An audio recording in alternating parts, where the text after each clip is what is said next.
if you really want to know, we have discussed it actually even before this.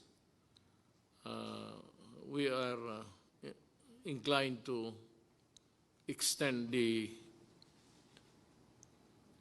lockdown up to April 30. Tignan natin after that.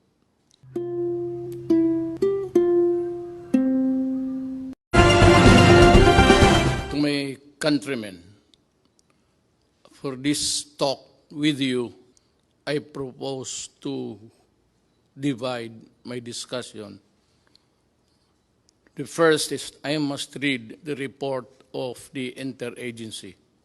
Kailangan malaman ninyo na ang lahat na ito ay galing ho sa task force na binuo para lang ito sa COVID. But there are things which are not included here or needs to be expounded more thoroughly. Then I will discuss it in the second stage of my talk by just answering the questions that have come to me officially, mga sumbong ng tao through text, and there are about 1,000 really. But we, endeavor to read it so that malaman ng tao kung ano ang nangyayari sa sitwasyon natin ngayon. So, basahin ko yung report ng Interagency Task Force for COVID. I'd like to read it slowly so that everybody is put on notice. There is no room for misinterpretation or maybe a double or what you would call, let me look for the word,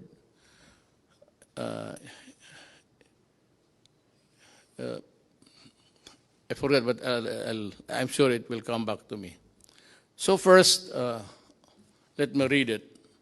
Sabi ko para clear lahat. Galing ito sa task force whose actions would govern the behavior of government, pati ako. Ako tiga, the president, so it goes to me, then it goes down to the critical persons involved here. And it is Secretary of Defense Lorenzana and Secretary Anyo of the DILG. Then also critical as the mga manager sa ating economy, pati yung nag-i-implement sa actual distribution. Binigay ko kay General Bautista. Retired na yan sila lahat, all civilians. But I have to have the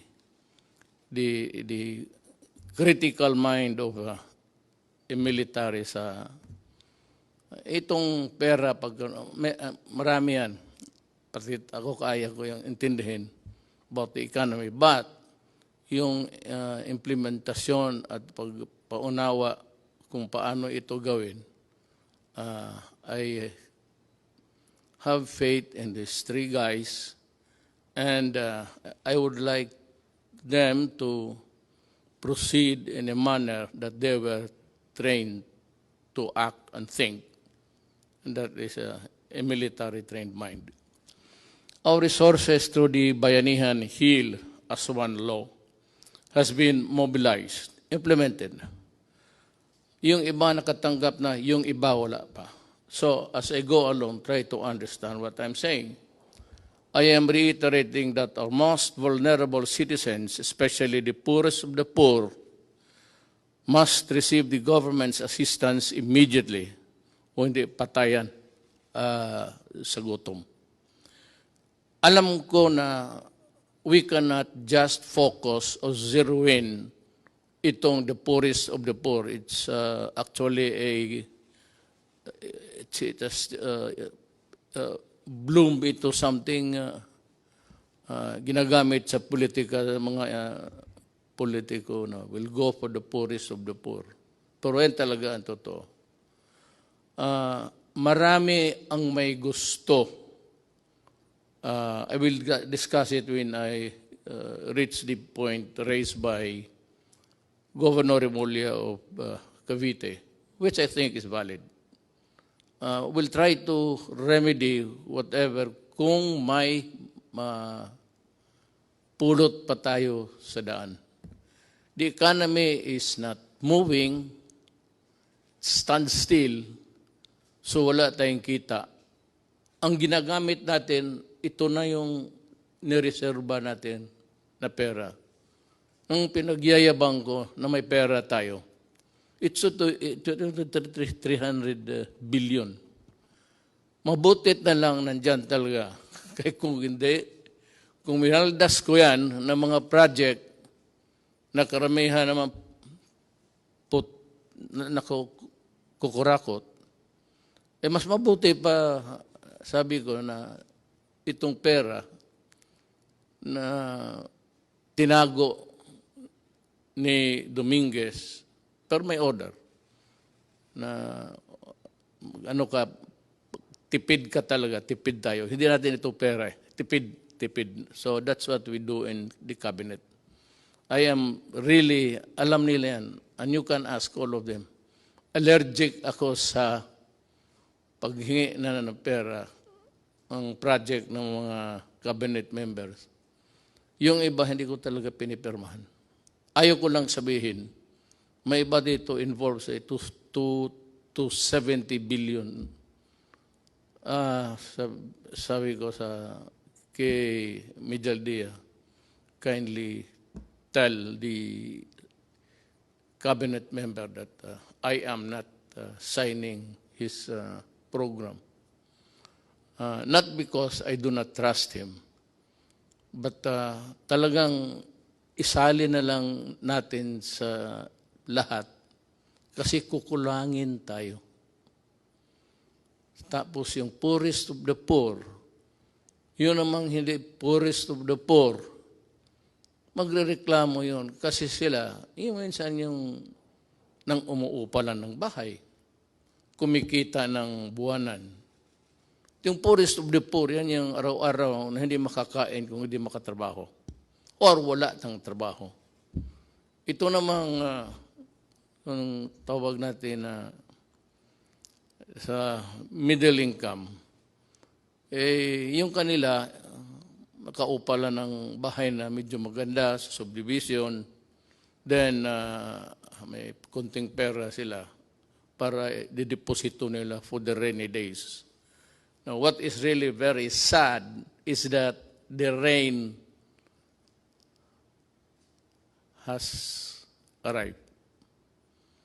Yung save a penny for a rainy day, dumating sa ating generation. Hindi natin gusto yan. Ayaw kong magkulong ng tao. It gives me nightmares thinking, kaya pumayat.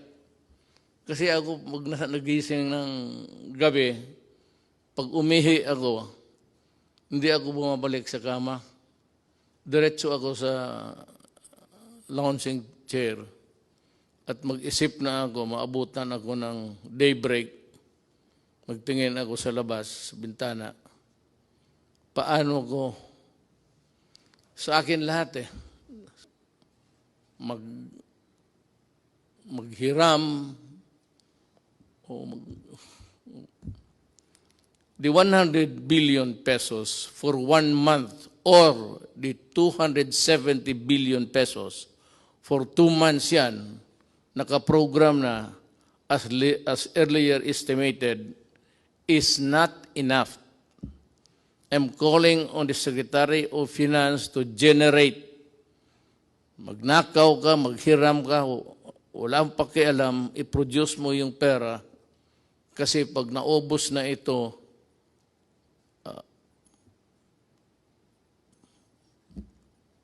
hindi ko malaman.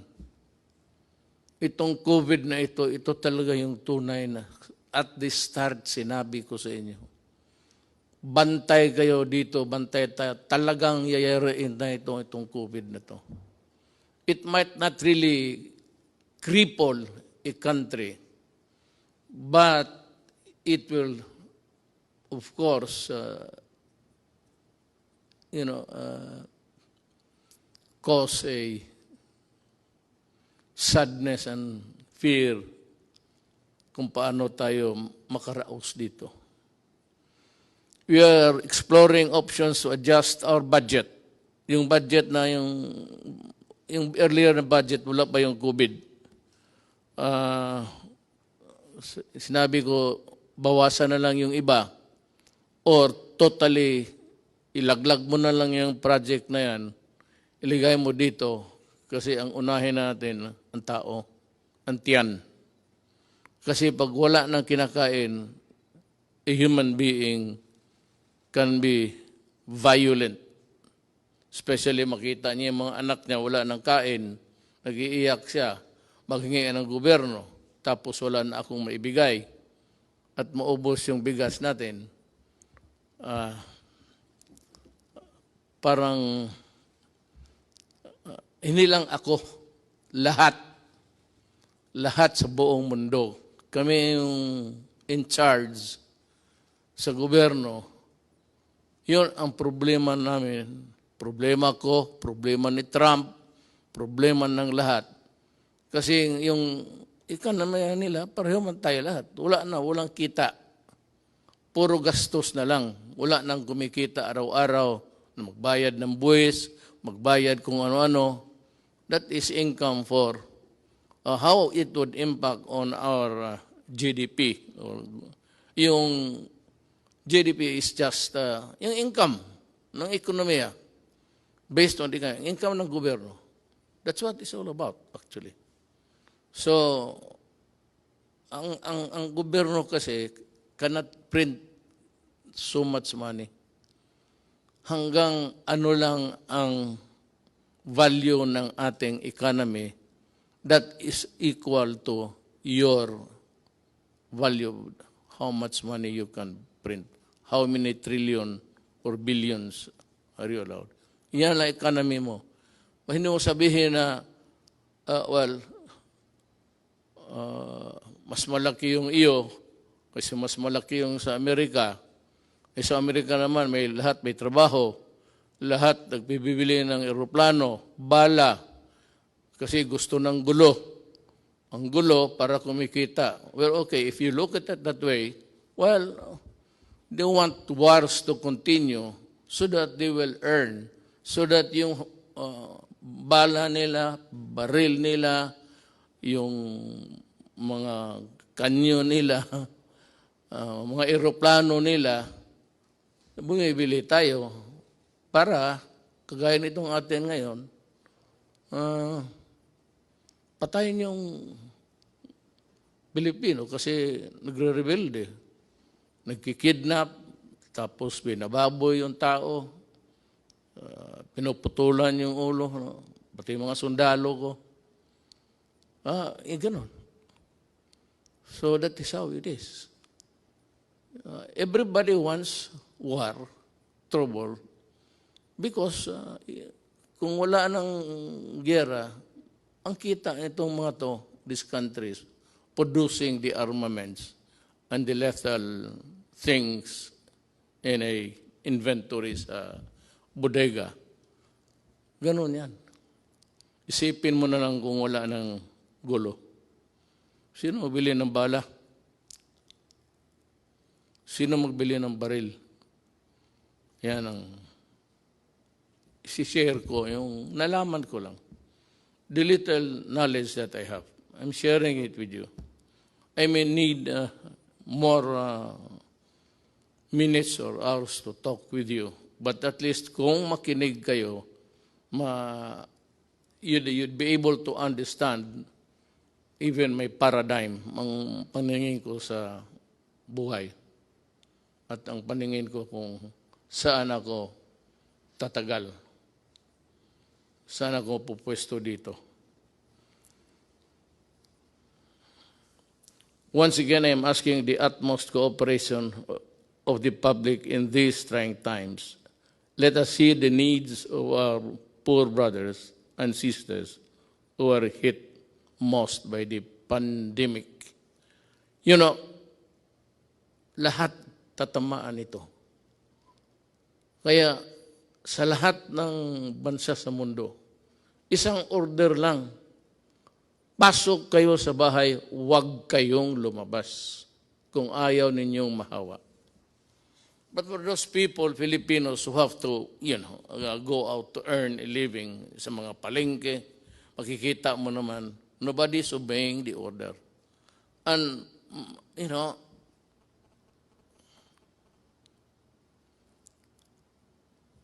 devil and the deep blue sea ako eh.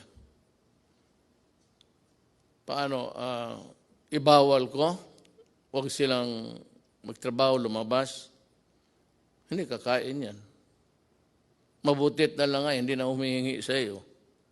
Pero ngayon, kung talagang higpitan mo, which is really the advice of all governments, lahat ng gobyerno, ito ang sinasabi. Go inside your house and lock it and do not come out until the pandemic is over. When? I do not know. Ano ba itong, bakit ba itong gobyerno na to hindi niya ma-solve? Ikaw, Duterte, lahat naman ng bunganga mo, hindi matakot yung halos in order patay pati isda. Wala kang magawa nito. Hindi mo matakot ang COVID ho is science. Period. The reason why we are ordering you inside the house is also science. Period.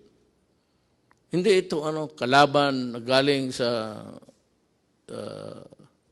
it's a goddamn microbe that's crawling all over the world. Sa Amerika, marami na ang patay. Italy,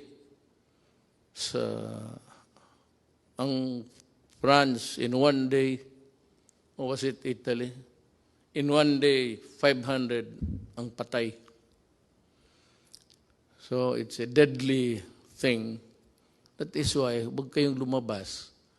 Kasi, alam mo ito, it's in the air. Kaya, I hope you were able to see the Japanese expert science, paano mag-transmit. Kung kaharap ka lang ng ganun, dito, less than 10 feet away, then I sneeze, mag-aching, mag-ubo ako. Tapos tinignan nila sa infrared, pinatayin lang yung ilaw, tapos tinignan nila at tapos naglagay sila ng dami. Pag makita natin, nakita ko this morning, early, paano lumilipad yung sumasama sa hangin. Kaya mag-mask kayo. Kasi pag nahigop mo yan, it's in the breath. Lahat naman tayo humihinga. Pag nandiyan ka, less than 10 feet, may hangin, dadalhin yung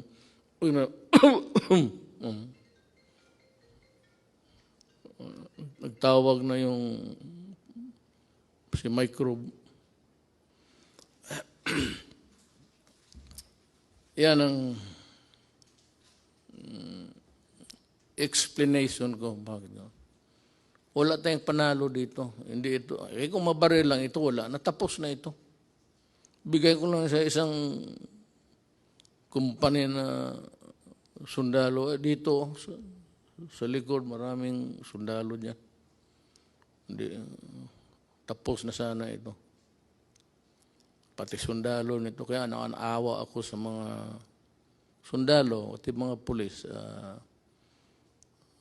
I hope that you understand. Kaya that was the reason why. Nagkatotoo ta prophetic. Dinoblig ko yung sweldo nila. At maraming pumalag. Teachers and all, bakit inuna ko? Sabi ko, you know, yung mga pulis pati yung military, utusan yan ang buhay ng bayan. Pag may sunog ang pulis, pag may gulo ang military, pwede silang mamatay. Kaya nga ako, umiinit yung ulo ko.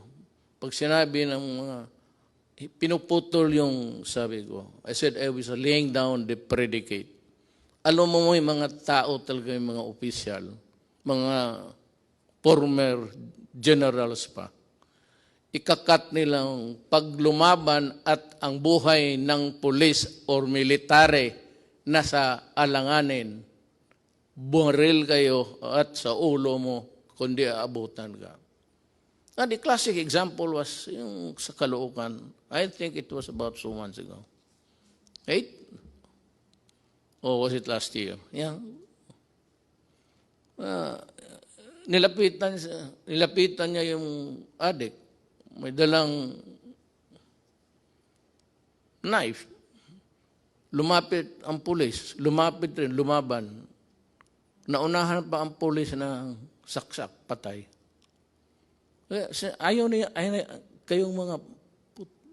Ayaw ninyong maniwala na ang adik sira ang utak para mo tinapakan mo yung sarili mong utak at binalik mo sa ulo mo. Puro ulol yan. Kaya lahat naman ng pumasok dyan, talagang ulol. Kaya magmanaalanganin yung gobyerno, I will not allow na mamatay yung puli o sundalo o civilian tapos mabubuhay itong mga kriminal, mga adik. Ngayon magsabi kayo, COVID ngayon, quarantine, magnegosyo kayo.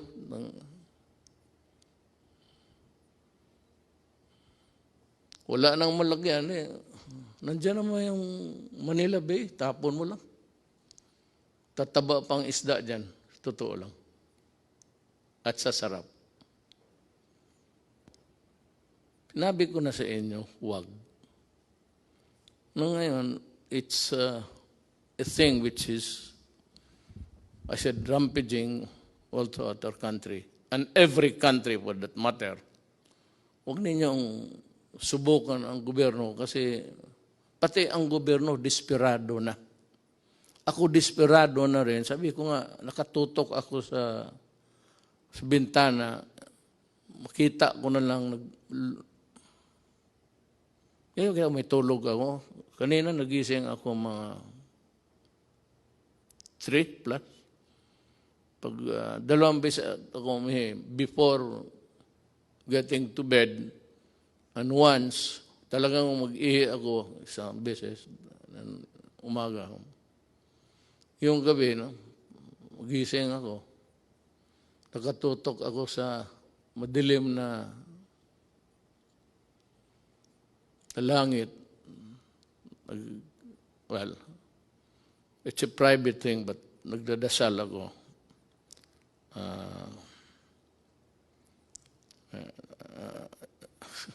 Basta nagdasal ako para sa bayan ko.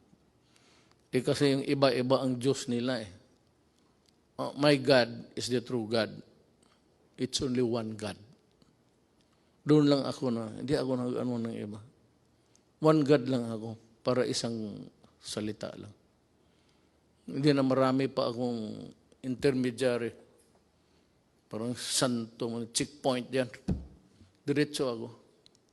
So hindi na ako nagsisimba. At ang Diyos ko is God the Father. He's only one.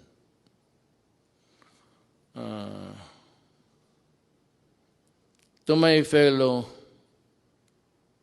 to my brothers and sisters, especially those who have more in life, baka makatulong kayo sa extent ng financial assistance.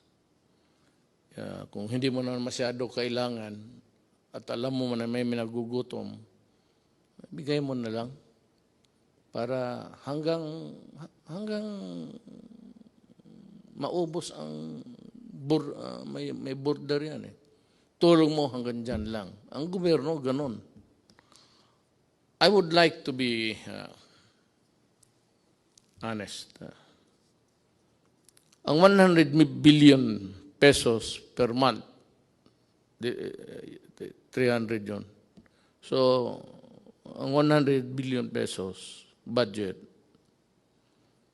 or 270 billion pesos for 2 months as they are estimated. Hindi talaga tatagal yan. It's like water, spring. Ewan ko itong Pasig River, how long it would. But long after wala na tayo, siguro yung Pasig nandyan pa yan. Pero hindi yan kagaya ng ating gobyerno na walang katapusan ang pera. Your money, money ko, money ng mga sinong may deposito sa bangko. Pag ginastos ko yan, mauubos talaga yan. Wala namang kita eh, puro bigay na lang.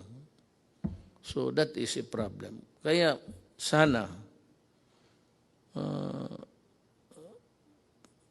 Bisaya pa, dili na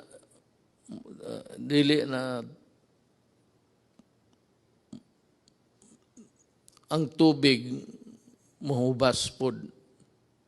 Maybe this Pasig would take about 500 years to dry up, but it's not forever. Kaya, intindihin ninyo ako. Kaya kung may pera lang talaga, hindi ko hawakan yan. It is not my money. Hindi ko naman pwede manakaw. At kung manakaw ko lahat, anong gagawin ko sa pera na yan? Ang edad ko, I just turned 75 last month. With the remaining years, anuhin ko yan. May I ask itong, sige na, corruption, walang, ngayon itong mga nagpa-posturing, may sabihin ka, ang sentence mo, pulis yan ha, ang sabihin lang niya, bawal yung magpatay ang pulis. Nasira tuloy kung ano at bakit ka pwedeng patayin. At may bakit na hindi dapat pumatay ang gobyerno, o pulis o military. Nawawala tuloy sila kasi nagle-lecture, bawal yan. Alam mo, kayong mga opisyal o pulis, dumaan man kayo. Tignan natin yung record ninyo. One of these days. Sige nga. Magprangkahan tayo. Ilabas natin lahat. Ilabas mo kung ilan ang pinatay ko. O ilan ang kabit ko. At ilabas ko rin kung ano kayo. At sabi nagpapahiro. Stop it. Kukurnihan ang mga tao niyan. Na may mga salita kaagad kayo, balik ta rin. Yung naman ngayon, hindi pwede yan, dalawa, kasi bawal sa konstitusyon. Hindi nila alam, binabasa ko, batas mismo. Under the Constitution. Yung mga style na gano'n. So what's new? What's new with more than what is new. Ito nakasalasay ang, I hope I pronounce it correctly. Nakasalay ang bayan natin sa pag-unawa sa ating isa't isa. Wala naman akong makuha sa inyo. Nagbabayad ako tuloy. Pati ako binabayaran. Daldal kayo ng daldal. Wala naman, alam ninyo, wala namang income. So, sino pinaparinggan ninyo? Sino yung trying to be smart elect? Yan ang nasa gobyerno ng iba. No, do not compete with me because you are not a lawyer. And a lot of you, no, you do not know your law. Kapag sabi ko ako, fiscal ako, 8 years ako nagtatrial. Lahat, anong kaso, rape, murder, police, pinatay, police, nagpatay. So, huwag kayong mag-compete kasi may kulang eh. Tapos yung kulang ninyo, I will supply it and then ma-insulto kayo. So next time, look for a valid issue. Kung yung, basta may sinabi ka, lalo na yung favorite na extrajudicial death, lukso ka agad, maraming magsalita. Para lang makasalita. Wala namang ginagawa. At hindi naman nagawa. Nung nandoon kayo. You know?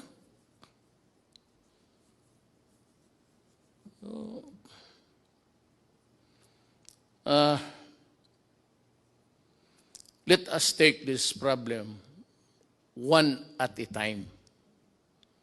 Ngayong itong buwan ito, tutok lang tayo dito. Meron yung one ka-program for the next month. Pero kung gamitin ko yan ngayon at wala akong makuha, sa pagdating ng next month, saan kukuha? Sabihin ng Kongreso, binigyan ka na nga namin ng bilyon-bilyon. Yan ang bilyon-bilyon. Ang ginastos ko naman, sabi ko, at yung mga tao na humahawak yan, mga military, ano yan, military na nakita ko, mayor na may prinsipyo at so, buwan-buwan lang tayo, ha? We are also trying to perfect this. Kung gusto lang natin, pero ang buhay kasi ganun. Gusto ko bigyan yung poorest of the poor, which is the popular cliche o politician. Nandiyan kami sa inyo poorest of the poor. Patignan mo kung nandiyan na sa pwesto. Poorest of the poor, kayong panahon nila, nakita naman ninyo, anong ginawa? Anong ginawa nila? Nasa gobyerno, itong madadaldal, nasa gobyerno nakita mo, o nagsuporta ng gobyerno na yun. Tatignan mo. Ngayon tapos, may marinig ka na ano dito, nagpapaiwan mo na House Duterte, patayin si Duterte. Pato ito si, narinig, mabutit na lang nandyan si Attorney Pamatong. Sabi niya, dyan sa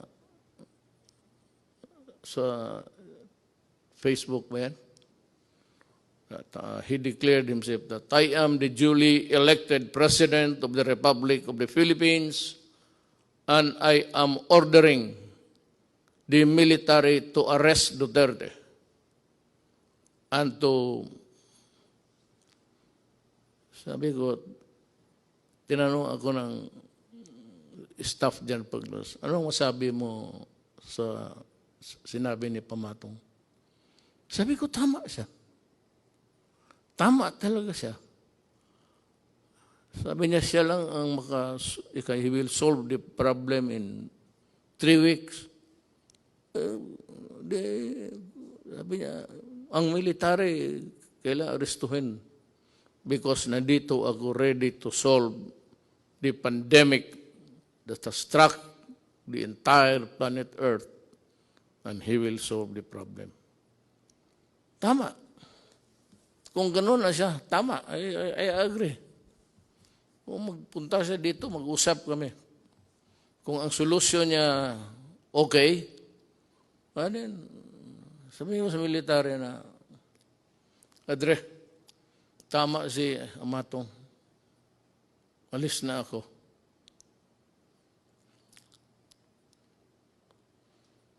Yung private sector, kung makatulong lang kayo. Alam mo bakit?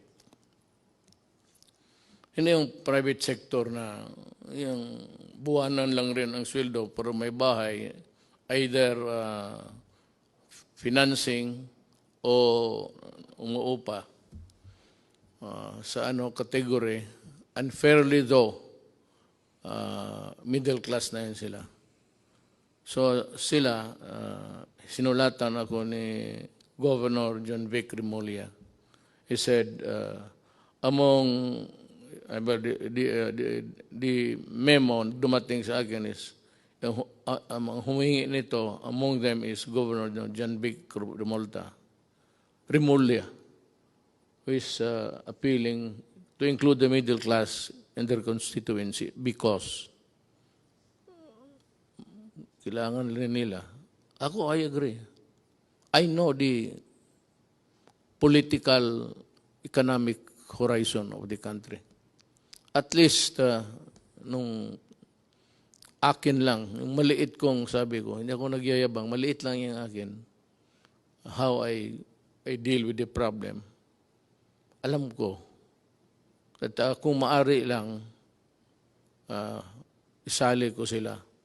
But can they be included in the 270 next month? Hindi nga eh. 217, yun yan. 300,000 minus 270. Yan ang maiwan. Kasi, yung sa estimate namin, hindi nga namin sila yung ilan ba dito talaga yung middle class na at yung middle class na floating lang, andun dyan lang. May, just making what's tapos to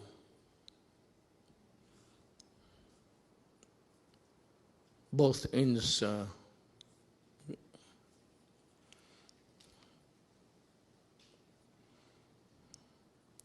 alam mo, ang sagot ko kasi dito, sagutin ko na lang. Ang solusyon nito is vaccine.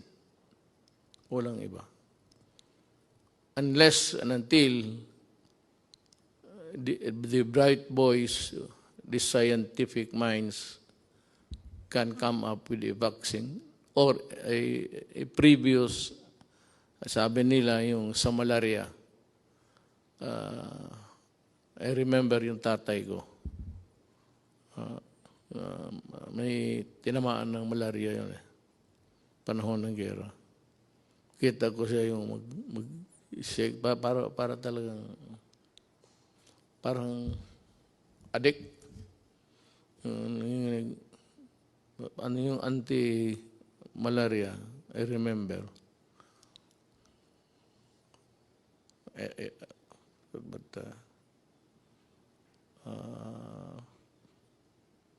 mamaya sabihin ko. Alam mo, there are things, but I will like to, ayaw kong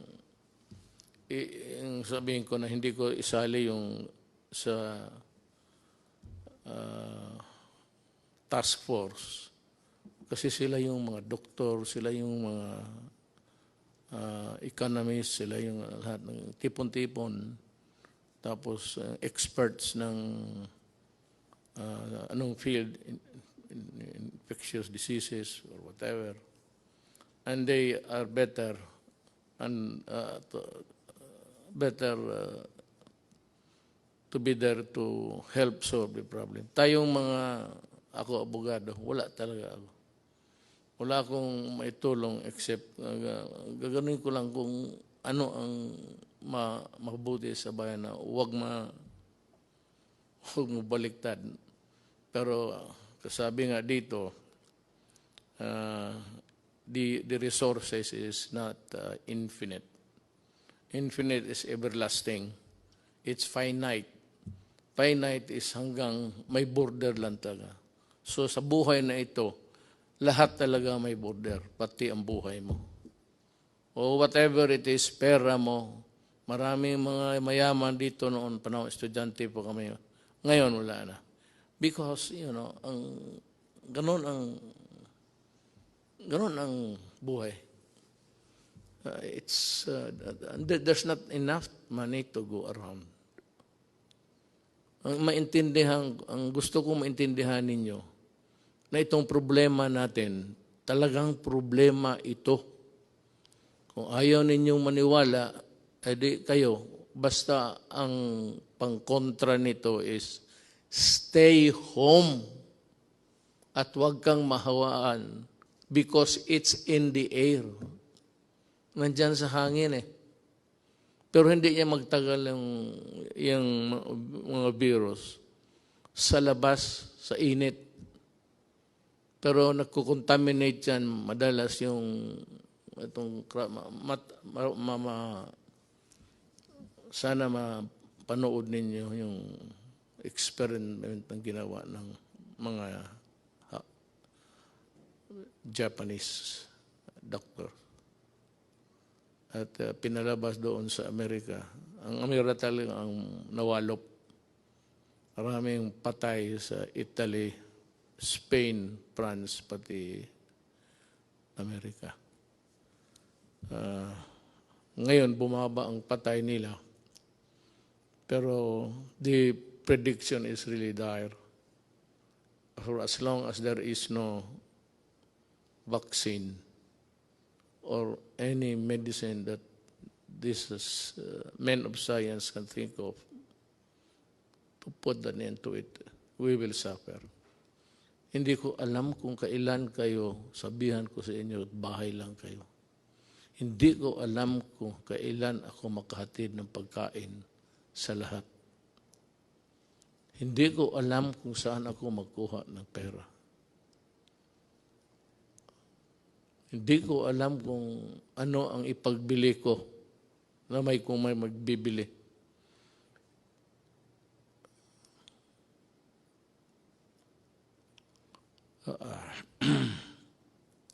So just stay alert.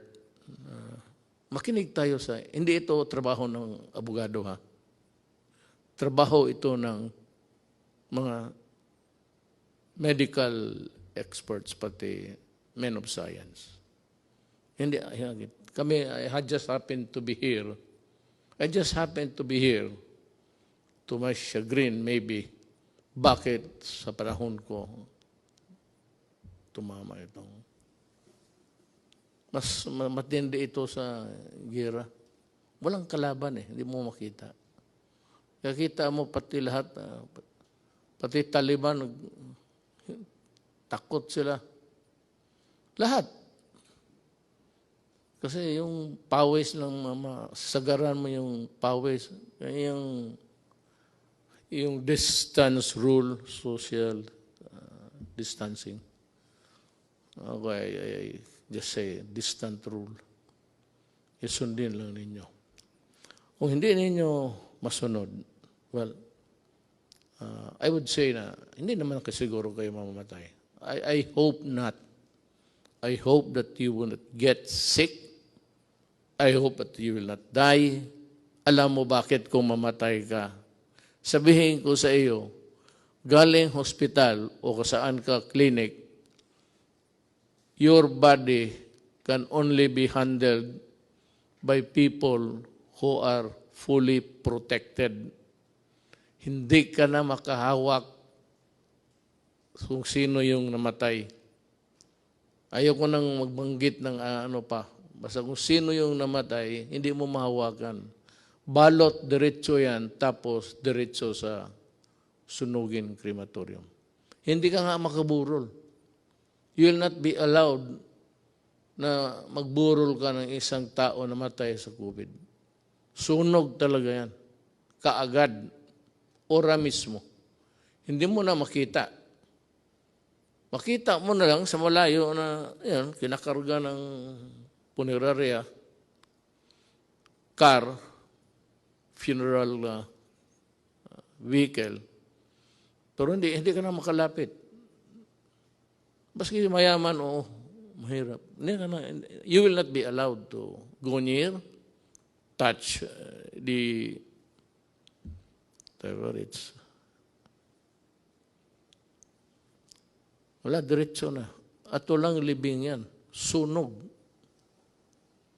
Kaya I am forced to say this because dapat ninyong what is really at stake. At ano ang, kung hindi kayo magsunod. And as I have explained, it is like yung kadena de amor.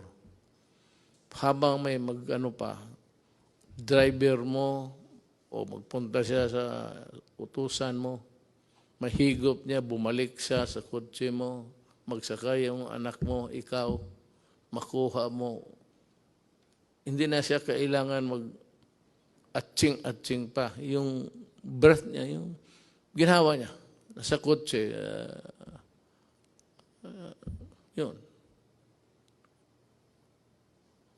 O anak mo, payagan mo, mag-socialize, mag-inuman, tapos may yung isa, may tama pala, kasi ang tatay niya galing sa tapos isang kwarto, hindi niya alam na delikado yung enclose. Mabuti pa buksan, aircon ka, buksan mo. Ano ko lang yan. Kasi yan man sinabi ng hapon. Ganun ang interpretation ko. Ngayon, kailan matapos ito, Duterte, ang paghirap mo sa amin? Hindi po. Handa po akong, sabi ko, kung totoo yung pinapahirapan ko yung Pilipino, anytime po, sabihin ni Amatong bababa na ako, at sinabi ng military, totoo yan, subukan niya itong 3 weeks. Okay. Wala naman akong dyan para makatipid tayo sa bagay, wala nang burol yan. Hindi yan yung patay mo na tatay, nanay, anak, asawa, na iburol na mag-iyak ka, maraming bisita. Hindi mo nga makita hanggang distansya ka lang. Hindi ka maglapit. Parang robot yung dyan lahat sila lang pwedeng humawak, sila lang pwedeng magpasok doon sa burner ng katawan. Sila lang. Ikaw, tingin ka sa malayo. Yan ang consequence ng COVID. Ayaw kong sabihin yan. Pag yan ang totoo. But kung maniwala kayo o hindi, kung ayaw mo maniwala, di magpakamatay ka, makita mo kung saan ka dalhin at papaano ka. You are not even buried. Because you are a dirty carcass, patay, you must be destroyed by burning. Dahil sa COVID, the one single sa atin, COVID. Lahat yan. Yung problema natin sa COVID. Ang anong solusyon? Huwag kang mahawa. Paano po? Huwag kang lumabas ng bahay. Paano ang kain namin? Maghanap ka ng paraan. Pero mag-ano ka lang, basta may mask ka lang. Kaya sinasabi, ay ako hindi, yung mask na, hindi naman ako magsasalita dito na parang gangster. Paano ko sabihin sa inyo, tito mo itong to. Matapang daw raw, kaya niya yung COVID. Magipag-usap sa atin. Hindi, risk go ko na yan.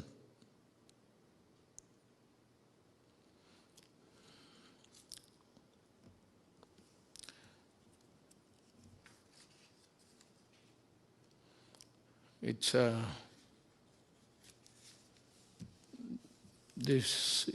this being the Holy Week, I am calling on the nation to come together this Holy Wednesday afternoon and pay tribute to the indomitable spirit of the Filipino and unite in one prayer to God to fight our common enemy.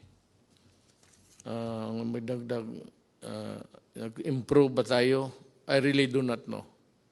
How many died today? I have no, hindi ko alam kasi per ora yan eh. Pero sana, well, ang ano lang nito, God is the only one who can really solve the problem for us. Ang tulong ba sa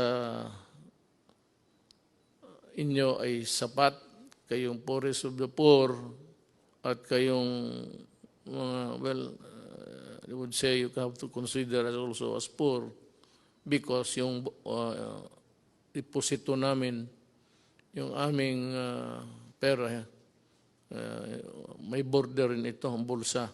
Hanggang dyan lang ako. Kaya na-discuss ko sa inyo. Pero kung pagkain,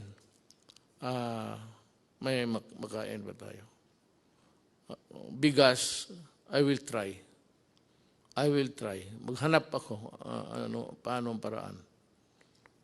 The greatest danger dito is doon tayo bumibili sa kanila.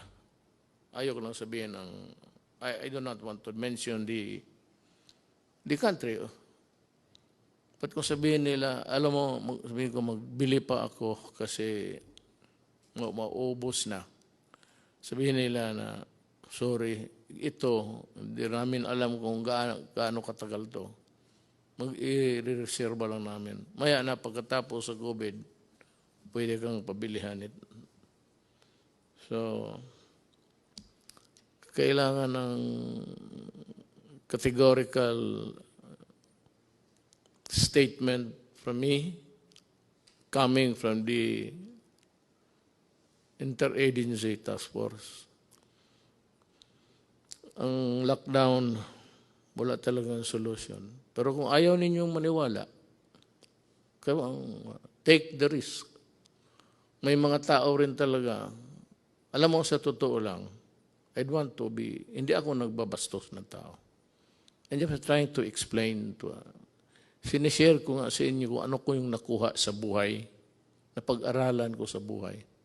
Not necessarily sa eskwelahan. Alam mo, kung magdating ito, talagang maging crisis, hawa dito, hawa doon. Yung SARS, hindi nagtagal, tinignan ko, marami namatay sa iba. Pero dito, wala masyado. Ang sabi ko lang, I am not posturing a position here. Baka talagang mali ako. At ito namang depensyent to look for yung statement na dangling para makapagsalita ang bunganga. Hindi ko, I am not, pero baka yung init something to do with it. I hope, that's just my prayer.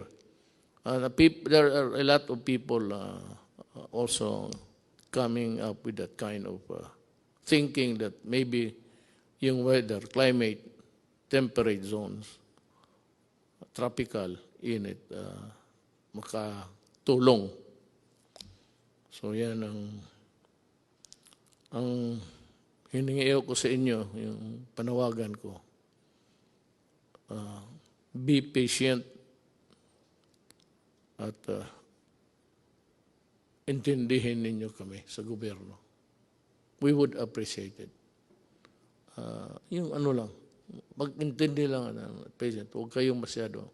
Total, kung sabihin ko na talaga na wala na akong magawa, then magplano ka na kung anong gusto mong gawin. When the resources are all exhausted and the pandemic would claim millions of lives, I hope really and I pray that it will not. Pero kung ganon, wala na akong magawa. Malapit na. Ilang buwan lang ang reserva natin. Ako handa akong ipagbili yung buong Dewey Boulevard sa gustong mag-reclaim. Bigyan niyo ako ng bigas. I-approve ko yung, kasi hindi ako pumayag na mag-reclaim because reclamation sa Manila Bay would trap is environmentally mag-collapse ang Manila. Tapos there will be I would say, may mga syudad na bago, mga apartments, mga high-rise. But then, the city of Manila, given its lack of yung water treatment o treatment sa waste o wala. So pag ganun ang ginawa mo, patay ang Manila. So sabi ko, kung gusto ninyo, you just wait for 2 more years. Bahala na kayo. Ang susunod sa akin, He will decide for us. Or if I do not reach the finish line, then my successor will do it for you also. Ako, lumalabas ako, hindi naman ako pwedeng ang lahat ng tayo magtago, wala na.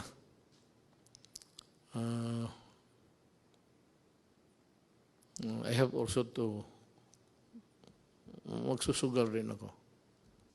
If you really want to know,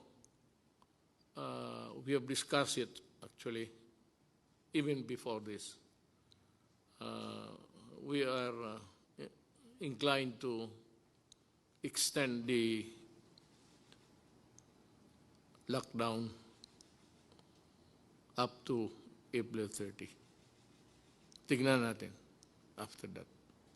In the meantime, magdo-double time kami doon sa tinatawag ninyong middle class.